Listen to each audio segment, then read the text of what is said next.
Ay, ang tigas na.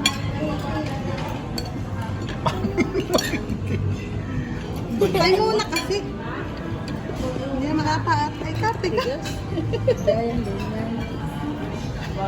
Sa freezer yata yun.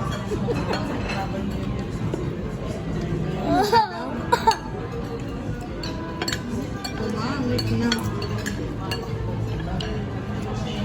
Pwede kang sila na mag-slice. Hindi, ano yan, miss? Miss, pwede ka pong pa-slice na nito. Huwag naman lahat. Ayan, pumangit. Pumangit na. Ang tigas, hindi ma... Pumangit na yun. Kahit yung kalahati lang. Kahit yung kalahati pa.